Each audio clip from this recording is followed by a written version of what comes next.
Bem-vindos a mais um vídeo do canal MAPC. Esse vídeo aqui é sobre a tal de raça ariana, que se falava muito na época do nazismo. Até hoje a gente menciona em conexão à teoria racial nazista. Quem eram os arianos? Que língua eles falavam? Por que surgiu essa teoria de que os arianos eram uma raça superior? Bom, então o que é esse lance de raça ariana? Que hoje praticamente todo mundo conhece esse termo a partir da terminologia, na referência da terminologia que os nazistas usaram nos anos 20, 30, 40. Seria a teoria racial deles de que os povos alemães, outros povos do norte da Europa, de características físicas nórdicas, loiros de olhos azuis, ou outras pessoas de características muito claras, seriam parte de uma raça superior. Essa raça seria a raça ariana, destinada a ser a raça mestre que dominaria o mundo, e tal. Como o nazismo nunca sai de popularidade, né? Hitler está sempre aí nas paradas, né? Como o grande vilão da humanidade. Essa teoria é muito conhecida a partir dessa versão nazista, né? Mas quem eram verdadeiramente os arianos e como que eles foram cooptados pelo nazista, né? Como a maioria de vocês deve imaginar, o nazismo, claro, sendo em grande parte uma bobagem, ele meramente cooptou uma coisa que existia para os seus fins e criou uma teoria falsa baseada em alguns fatos verídicos, né? Os arianos mesmo eram os povos da antiga Índia e da antiga Pérsia. A palavra ariano, Arya, significa senhor, no sentido de aquele que domina, aquele que se assenhora de algum lugar. E é o dominador, porque na literatura da Índia antiga, os textos em sânscrito, que é a língua antiga da Índia, se referem às conquistas. O povo que falava a versão coloquial do sânscrito, né, das línguas do norte da Índia, seria um povo que conquistou a cavalo, cavaleiros conquistadores que invadiram a região do norte da Índia, desde o rio Indo até o rio Ganges, na antiguidade, né, por volta do ano 2000 a.C., uma coisa assim, um pouco depois, estabelecendo os povos do norte da Índia que são dominantes. Mas não há realmente não tem como atribuir muito bem racialmente, especialmente na Índia moderna, quem é realmente esse ariano racialmente na Índia, né? E daí fica mais confuso ainda, se os arianos é um povo da Índia, da Pérsia, né? Você lembra que não é todo mundo que entende esse fato, mas a língua da Pérsia antiga era um parente próximo do sânscrito, né? O persa antigo era bem parecido com o sânscrito, um pouco mais diferente que o português é do espanhol, tá? Então eram línguas parecidas, e o persa moderno, a língua que os iranianos falam até hoje, é um descendente desse persa antigo. Ainda é uma língua do mesmo grupo. Esse grupo de línguas que domina desde o Irã até a Índia, Bangladesh e Nepal, chama-se justamente línguas indo-irânicas, né? E a parte indiana dessas indo-irânicas chama-se línguas arianas, ou línguas indo-arianas, né?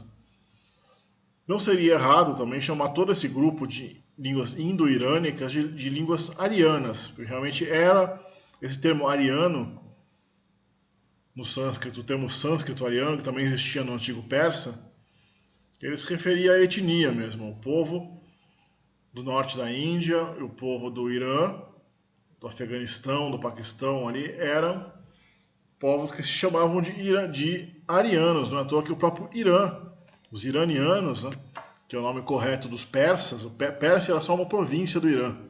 Nunca houve realmente um país assim que fosse Pérsia. Pérsia era uma província, Porça, o país sempre foi irânico. Então os iranianos chamavam de iranianos justamente porque eram arianianos, né? Aryan, vem de Aryan, que é o termo para senhor, que era a autodesignação desses povos que dominavam esse espaço entre a Mesopotâmia e os Himalaias.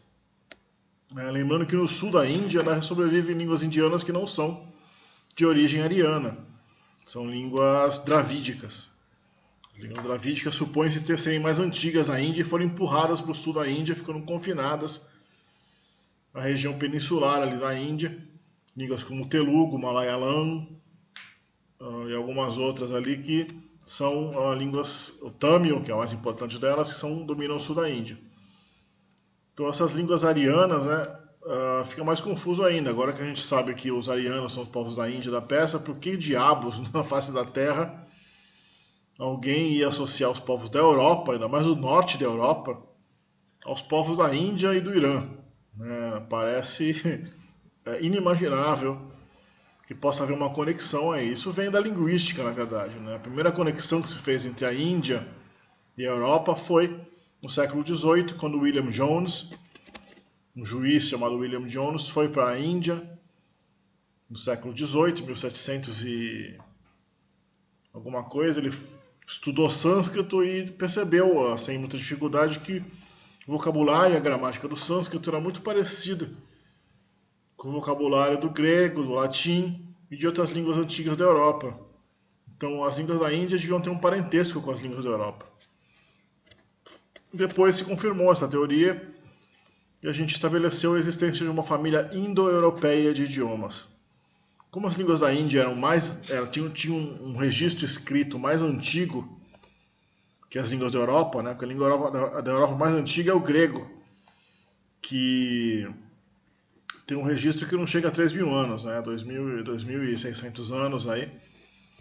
Recentemente decifraram a escrita linear B da Grécia Micênica de 3.000 e poucos anos, mas no século XVIII ou XIX só se conhecia o grego, né, que tinha um registro de pouco mais de 25 séculos contínuos, o latim, que era um pouco mais recente, e as outras línguas europeias foram de registro muito mais recente. As línguas indianas, contudo, né, registravam,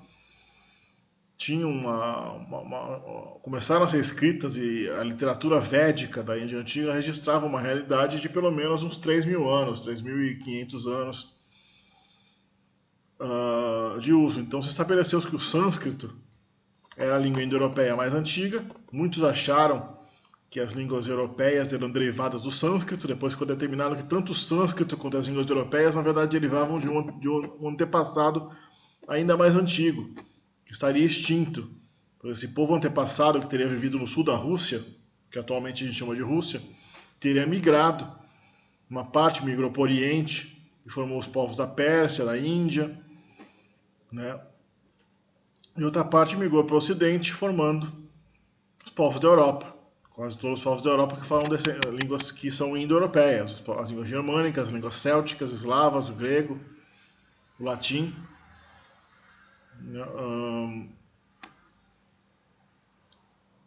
Então, essas teorias, de qualquer maneira, ficou determinado que a língua indo-europeia mais antiga era o sânscrito, especialmente o dialeto védico.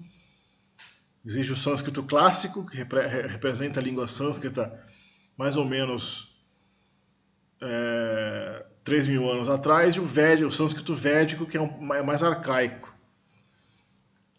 Então, como o sânscrito era falado por um povo que na antiguidade se chamava de arianos, né, se começou a definir a raça original que povoou a Europa e a Índia como arianos. O original eram os arianos, bem que não era bem esses arianos, né?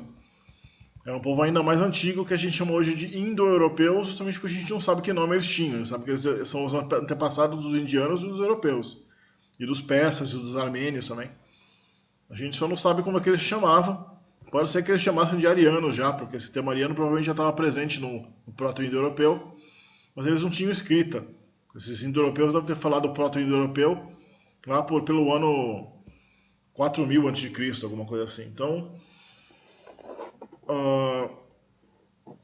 esse povo analfabeto, uma tribo analfabeta, provavelmente entrou em contato com a agricultura do Oriente Médio. Esse contato com a agricultura e tecnologia que estava sendo desenvolvida pelas primeiras civilizações do Oriente Médio deu a esses indo-europeus do norte do Cáucaso uma vantagem muito grande sobre os outros povos mais atrasados ali, que devem ter vivido na Europa, na Índia, na Pérsia, no norte na região da Rússia e tudo mais. Então eles foram se sobrepondo e fizeram uma mega migração que dominou praticamente toda a Eurásia Ocidental, com exceção dos povos ali do Oriente Médio e norte da África, que sempre permaneceram do grupo afroasiático, né, os egípcios e os semitas, que representam os árabes, os antigos mesopotâmios, com exceção dos sumerianos, que falavam uma língua isolada, e dos os judeus, os arameus, bem como os etíopes também, que são semitas. Né? Então, é aí que entra o negócio do semitismo. Né? Quem são os semitas? Os nazistas contrapunham os arianos aos semitas, a raça ariana e a raça semítica. Surgiu o antissemitismo. Os judeus são, sim, do ponto de vista etnolinguístico, um povo semita, porque o hebraico é uma língua semítica. O que é uma língua semítica? Esse grupo de idiomas falados em parte do Oriente Médio. Hoje o maior idioma semítico é o árabe.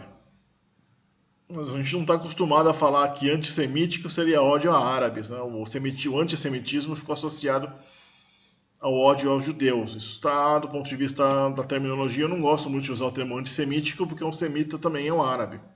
Então, quando eu chamo os árabes de antissemitas, né, é como chamar um espanhol de anti-latino, ou um holandês de anti-germânico. Né? É uma coisa... Um holandês que odeia a Alemanha seria um anti-germânico? Não, porque os holandeses também são germânicos. Né? Da mesma maneira que um árabe que odeia judeus não pode ser um antissemita, porque ele estaria odiando também a si mesmo. Ele é um anti-judeu. Ele tem uma judeofobia, alguma coisa assim. Agora, antissemitismo realmente... Como na Europa não havia árabes, né, até depois da Segunda Guerra Mundial, os europeus que, quando falavam de antissemitismo, falavam do único povo semítico que existe na Europa continental, que são os judeus. Os judeus existem na Europa há 2000 anos, desde a época do Império Romano. E, na verdade, tem um outro povo semita na Europa que são os malteses. Né? Muita gente se esquece que os malteses também são semitas porque eles falam uma língua neo-arábica. Os malteses falam um idioma derivado do árabe, que na verdade é a única língua neo-arábica, a única língua moderna árabe que é usada como língua literária oficial, excluindo totalmente o árabe clássico da literatura maltesa, porque os malteses são cristãos e usam o alfabeto latino para escrever sua língua maltesa. Mas isso é uma outra história. Então, os nazistas, a partir do final do século XIX, os nazistas pegaram essas teorias raciais que foram desenvolvidas pelos linguistas. Primeiro a teoria linguística de conexão entre a Índia e a Europa, depois a teoria começou a se falar se tinha uma língua comum, tinha uma raça comum. Né, se tanta cultura, se os gregos, e romanos, e indianos e persas, né, criaram o Império Persa, e os indianos que criaram a grande civilização indiana antiga, criaram a noção de número zero, né, o algarismo zero, a noção de matemática moderna, tantas outras coisas criadas pelos indianos antigos. Esse povo deve ser um povo superior, né, quando surgiram teorias raciais dizendo que era um povo mais criativo, mais capaz, que era destinado a dominar o resto do mundo. Isso no século XIX, à medida que o século XX começou, a Europa dominou o Oriente Médio, começou a ver o Oriente Médio como uma coisa inferior, né, os racistas europeus começaram a varrer meio para baixo do tapete essa conexão dos europeus com os povos do Irã e da Índia. Né? A Índia virou uma colônia britânica, o Irã virou um país ali pobre, que parece mais um país árabe, né? Um país que até hoje todo mundo confunde o Irã com um país árabe, né? Não é, mas eles são parecidos mesmo em termos de nível social e econômico, eles não são muito melhores que países como o Líbano e tal, pelo menos historicamente. E são hoje povos de aparência bem diferente dos europeus, em média, né? Existem alguns iranianos, afegãos, e até povos ali do norte da Índia, da Ásia Central, que podem andar pelo meio da França ou até da Alemanha e não são muito perceptíveis como estrangeiros, não, porque são bem claros. Mas a maioria dos povos, das pessoas do norte da Índia, do Afeganistão, da Pérsia, são pessoas de pele mais escura e uma configuração facial diferente mesmo. Então começou, já na época dos nazistas, esse negócio de raça ariana, né, começaram a se justificar dizendo que os povos da Índia, os arianos da Índia e da Pérsia tinham se miscigenado com outros povos, tinham perdido a sua superioridade, a passo que os europeus representava os arianos sem mistura, sem impureza, especialmente os norte-europeus, por estarem geograficamente mais isolados do resto do mundo. Os norte-europeus, exibindo suas características muito claras, muito brancas, né?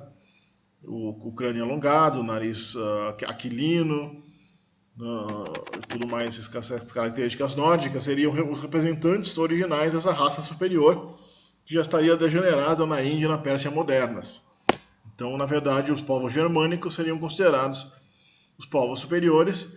Os nazistas, especificamente, tinham bastante desprezo pelos povos eslavos, que dominam a Europa Oriental, como Polônia, os tchecos, os poloneses, os tchecos, os russos. Porque, no caso do nazista da Alemanha, naquela época, havia uma teoria de que a Alemanha tinha que conquistar toda a Europa Oriental, inclusive a Rússia, destruir a Rússia, a Polônia, dominar totalmente esses povos, para criar um território maior para si, né? Era a expansão natural da Alemanha. O único lugar que a Alemanha teria para se expandir seria a Europa Oriental. Então os nazistas começaram a falar que os eslavos eram uma raça subhumana, não seriam arianos de verdade, seriam misturados também, quase que inferiores, da mesma maneira que os indianos e os iranianos teriam se misturado com outros povos, então teriam perdido a sua superioridade biológica. Aí outra dúvida que o pessoal tem é: e essa suástica que os nazistas usavam,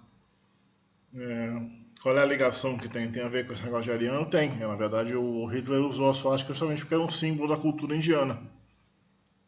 É um símbolo da boa sorte na Índia antiga, né? A palavra suástica vem do sânscrito su, mais asti. Su é o adjetivo bom. Asti é a terceira pessoa do verbo ser no presente, no singular. Né? Bom é, o símbolo que é bom. Então, suástica é bom. É o símbolo da boa sorte. Geralmente ele é usado numa versão invertida em relação à ordem que o nazista usou, e o nazista também inclinou o símbolo. Geralmente é usado na horizontal, e na versão invertida existem várias variantes desse símbolo, que era usado tanto por várias culturas e religiões hindus, quanto pelos budistas também, pelos jainistas. É um símbolo quase universal da Índia, usado na China, no Sudeste Asiático também, no Japão e tudo mais. Infelizmente no Ocidente ele ficou associado nessa loucura do nazismo aí.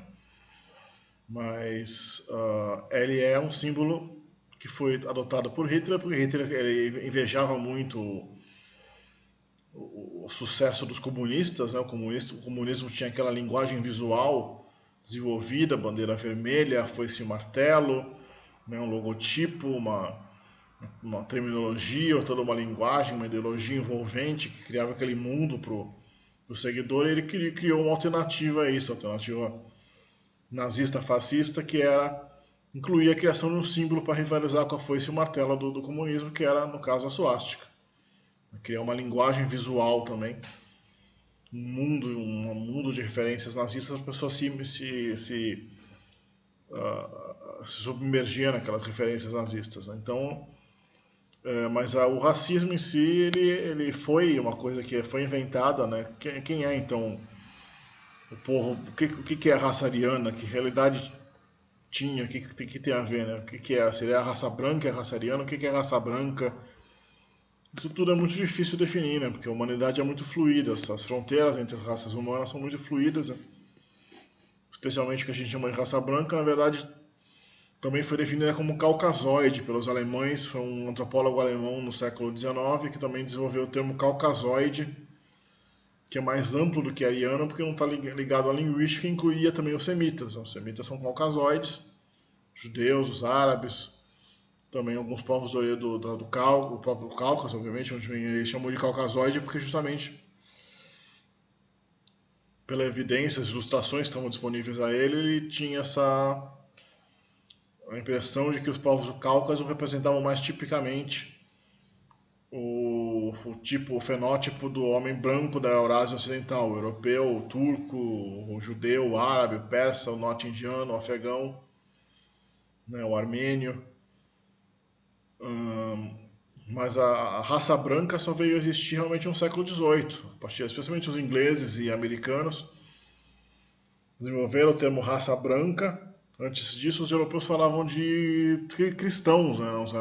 Os cristãos se designavam como cristãos e chamavam os nossos povos de índios, porque tudo achava que tudo que era Índia, né? A América e a Índia era a mesma coisa. E tinha os negros, às vezes os negros no Brasil os índios do Brasil às vezes eram chamados de negros ou negros da terra, porque tinham uma pele mais escura, embora não fossem africanos. Que até o século XIX, até o século XVIII e XIX não havia ilustração de nada. Foi no século XVIII que começou a haver as enciclopédias e compilações de conhecimento mais vastas. A imprensa começou a atingir mais pessoas, começou a ver o iluminismo e começou a ver um esforço de classificação da humanidade, não só da humanidade, mas das espécies de animais, de plantas, da geologia. O esforço da ciência começou naquela época de classificar, e por um tempo se criaram raças e classificações humanas que com o tempo se revelaram falsas, inadequadas, como esse negócio de raça ariana, também raça branca, que é uma coisa que não funciona muito bem, raça caucasoide, que é um pouco mais usado hoje, né, o fenótipo caucasoide, mas também é muito fluido, né, onde acaba a raça caucasoide, né? E os europeus são caucasoides, mas os turcos, será que os turcos são? Os iranianos ainda são? É muito difícil dizer, né? Então, o termo raça branca começou a ser usado entre os americanos e ingleses no século XIX.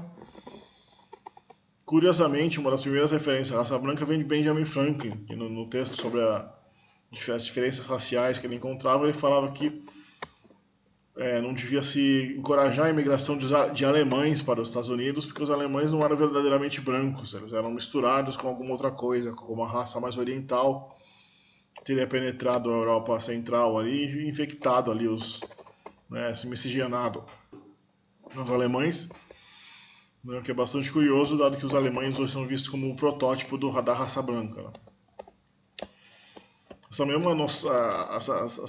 Esse mesmo cacuete que a gente tem, que a gente nem percebe que tem modernamente, de dizer que raça branca, o branco típico, o protótipo do branco é o norte europeu, aquele que é com pele quase rosa, cabelo extremamente liso, olhos azuis, né, o crânio alongado. Esse tipo nórdico seria o protótipo da raça branca, e o europeu, o branco mediterrâneo, o branco do Oriente Médio, até mesmo o branco da Europa Oriental, da Grécia e tudo mais, seria um branco mais misturado, né? Um branco mais meia boca, não é aquele branco de verdade. Isso é também uma escolha arbitrária, não existe nada que diga que os brancos originais eram mais norte-europeus e tinham pele cor-de-rosa e olhos azuis e cabelo loiro ou castanho claro ou ruivo. A gente poderia dizer que, na verdade, os brancos mediterrâneos, os brancos morenos, de cabelo preto, de pele oliva, de sobrancelha grossa, de nariz ancado, né? Nariz angular, que são os mediterrâneos, né? Os povos mediterrâneos, os povos árabes, os judeus, os gregos. Esses seriam o protótipo da raça branca, e os norte-europeus seriam uma mistura de brancos com neandertais, ou algum outro povo, uma outra tribo, alguma outra etnia tribal do norte da Europa, que teria resultado dessa miscigenação, teria resultado a raça nórdica, né? O fenótipo do nórdico, que até recentemente não era muito valorizado, né? Você vê que surgiu mais também na época do iluminismo, quando surgiram as pinturas. Antes disso não havia muito retrato físico da humanidade, até 1600 e pouco, 1700 não tinha muita pintura, não tinha praticamente enciclopédia, a fotografia nem se sonhava. Quando a pintura e tudo mais surgiu, justamente foi na época que os norte-europeus, também quando a ciência se desenvolveu mais, quando a Revolução Industrial aconteceu, isso aconteceu no norte da Europa, e com toda a probabilidade isso não foi por causa de alguma superioridade biológica, mental, uma criatividade superior inerente à biologia dos povos do norte da Europa, porque os norte-europeus não tinham nenhum destaque no mundo até realmente uns 300, 400 anos atrás. Quando os norte-europeus começaram a se destacar, talvez por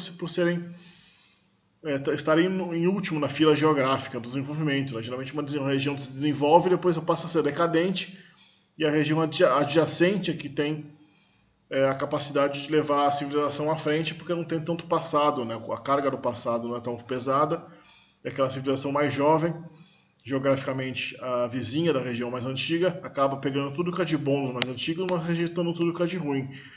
E e começa a inovar. Então a civilização surge no Oriente Médio, na Mesopotâmia, no Egito. Ela pula ali para a Pérsia, por um lado, né, e para o outro lado para a Grécia. A Grécia acaba se destacando. Na Grécia ela pula para a Itália, na Roma. Da Itália ela começa a desenvolver, da Itália e da Grécia ela parte para a Europa inteira, né, começa a se expandir por toda a Europa. A Península Ibérica, Portugal, Espanha se destacam nas navegações. Depois aquilo começa pela França, que é a grande civilização da Europa, né, entre o século XVII, o século XVIII, XIX. Daí os ingleses começam a tomar conta com o Império Britânico, né? E um pouco depois, no século XIX, os alemães e os escandinavos, que eram povos muito pobres, né? Tinha muita pobreza, não à toa que tantos milhões de alemães imigraram para os Estados Unidos, imigraram para o Brasil. Os escandinavos também migravam muito para os Estados Unidos, porque a Escandinávia era uma pobreza só, né? A Holanda era a parte mais rica ali da Europa Central, mas a Alemanha em si, a Áustria, a Suíça, a Dinamarca, esses pedaços aí eram bastante pobres até o final do século XIX, justamente por isso que a Alemanha meio que se sentiu uma potência fracassada. Ele queria chegar aos pés da França e da Inglaterra, que já tinham impérios coloniais vastos, as colônias francesas na África, na Ásia, as colônias britânicas pelo mundo. E os alemães acabaram nunca conseguindo realmente estabelecer esse império, né? Acabaram tentando com a Primeira Guerra Mundial, tentando com a Segunda e realmente não deu certo. E até aí não é possível que a biologia tenha mudado tanto. Os europeus, norte-europeus, não tem como a biologia humana melhorar tanto assim, nos últimos 2000 anos, que os povos do norte da Europa, que eram bárbaros, né, que os romanos viam com desprezo, povos que, segundo Júlio César e vários escritores romanos que visitaram a Germânia, há 2000 anos, eles falavam que os povos germânicos eram incapazes de entender a civilização, eram incapazes de seguir leis, eles não seguiam pensamentos complexos, eles não conseguiam construir nada, não tinham criatividade, não tinham civilização, não tinham arte, eram povos inferiores. Né? Então o racismo existia já na antiguidade, é claro, só que não era esse racismo da raça branca. Né? Os romanos, os gregos viam assim mesmo como culturalmente superiores, né? Não se sabe até que ponto eles entendiam uma noção de biologia, superioridade biológica, raça, porque eles falavam de bárbaros, de romanos e gregos. Não tinha muita... Quando um bárbaro se convertia à cultura romana, eles meio que aceitavam, né? Aquilo aceitava-se, não se via muita... Existia o conhecimento de negros também na antiguidade. Né? Os romanos e os gregos conheciam os negros, que eram chamados de líbios, de núbios e de etíopes. Né? Os etíopes eram o termo mais usado pelos gregos. E não havia assim, um racismo específico contra esses etíopes. Né? Que a palavra etíope significa cara queimada em grego. Né? Os cara queimadas, né?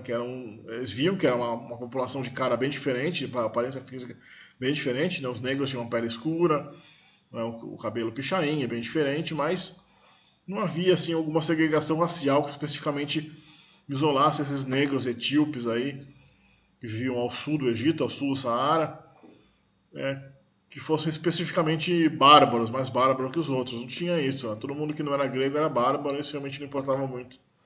Se a pessoa era negra, se a pessoa era loira. Os gregos até falavam, os gregos e os romanos falavam até com certo desprezo das características loiras, dos olhos azuis, dos cabelos loiros, dos celtas e dos germanos, porque isso era associado ao barbarismo, né? Gente muito, muito loira era associada a uma coisa primitiva, uma coisa inferior, não tinha muita força, não tinha muita razão, era uma coisa meio animalesca. E cada povo tem cada época tem essa percepção, né? Os povos que um dia eram ricos viram pobres. O Oriente Médio, que é o berço da civilização, hoje vira uma das regiões mais problemáticas, né, do mundo. E a gente vai atribuindo nosso racismo né, ao povo fracassado da época, os bem-sucedidos e fracassados. Né? Ninguém ia imaginar há 200 anos que os japoneses, os coreanos iam ser vistos como um dos povos mais avançados do mundo. Então essas coisas vão mudando. É improvável que a biologia tenha muito a ver com isso, porque isso muda muito de povo para povo, muito rapidamente. Em poucos séculos isso tende a mudar. E a gente sabe que não tem realmente como a biologia, como a mente humana, mudar geneticamente. A estrutura do cérebro humano não muda tão rápido. em poucos séculos, em poucos milênios. Então é realmente uma questão cultural, principalmente cultural. Talvez haja alguma tendência maior para alguns talentos em algumas raças e não, mas é difícil estabelecer, né? Alguns dizem que realmente não dá para um oriental ter o mesmo talento de música e esportes que um negro tem, assim. Talvez seja, mas é difícil estabelecer porque realmente amanhã pode ser que isso mude, né? Então, isso é a explicação da raça ariana, né? Tem muito mais o que falar, né? Se a raça ariana também era, no século XIX, foi muito adotada por um belo misticismo. A mística Helena Blavatsky, que criou a teosofia, que era um movimento místico muito influente no século XIX, ela era uma racialista mesmo, ela era uma racista do ponto de vista atual. Ela achava que realmente essa raça ariana, ela usava o termo raça ariana, ela foi uma das pessoas que popularizou o termo raça ariana. Ela disse que as raças arianas e semíticas eram espiritualmente mais desenvolvidas, né? E as raças negras e os aborígenes australianos e tudo mais eram raças que não tinham condições biológicas mesmo de serem intelectualmente compatíveis com o homem europeu, o homem do Oriente Médio, o homem, né, das civilizações asiáticas mais avançadas e tudo mais.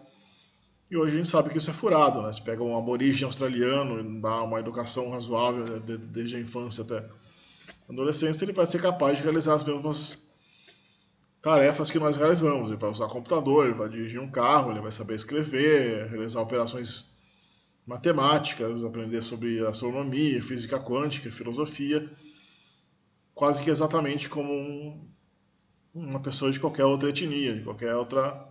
Então a gente sabe hoje que, né, isso não é verdade. Inclusive o próprio espiritismo que a gente tem no Brasil, o kardecismo que se difundiu muito no Brasil, não muito fora do Brasil, mas no Brasil é muito forte. O kardecismo tem um componente racialista substancial, né? Eu também falava que os negros estariam numa etapa evolutiva kármica mais inferior, né? Tipo, os espíritos mais inferiores, mais carregados, iriam para a raça negra, por isso que eles sofriam tanto, que estariam pagando o seu karma, né? E eventualmente melhorariam. Agora, né? Então a religião, o misticismo, o espiritualismo, o espiritismo do século XIX também desempenharam, não foi só o iluminismo, não, foi só o cientificismo, foi o espiritualismo do século XIX teve uma influência muito grande na criação dessas teorias raciais superadas, né, que eram muito comuns no século XIX até o meados do século XX. Depois da Segunda Guerra, depois da barbarie do nazismo, isso saiu realmente, continua existindo, mas é periférico, né, marginalizado.